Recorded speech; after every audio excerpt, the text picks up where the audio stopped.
কবরের চাপ থেকে কারা রেহাই পাবে? একটি বক্তব্যে শুনেছিলাম কবরের চাপ নাকি সবাইকেই দেওয়া হবে।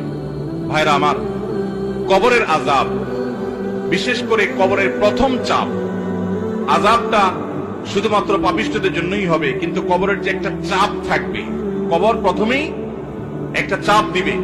যারা কবরস্থ হবে না, বারজাখী জীবনে যে যেখানে তার ধ্বংসাবশেষ থাকুক, সেখানে একটা প্রেসার প্রত্যেকটা মানুষকে দেয়া হবে, একটা চাপ থাকবে।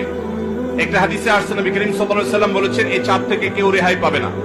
যদি কবরের চাপ থেকে কেউ রেহাই পায়, তাহলে সে সাদ ইবনে মুআজ রাদিয়াল্লাহু তাআলা একজন সাহাবীর কথা বলেছেন, তিনি পাবেন।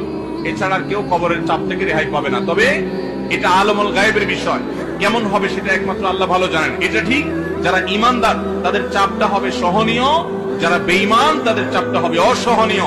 এজন্যই কবরের এই জগৎটা সম্পর্কে সবচেয়ে বেশি ভয় পেতেন সাহাবায়ে কেরাম এবং খুদ রাসূল আকরাম সাল্লাল্লাহু আলাইহি ওয়াসাল্লাম সাবধান করতেন। তিনি বলেছেন, কবর হলো আউয়ালু মানাজিলিল আখিরাহ, আখিরাতের প্রথম ধাপ।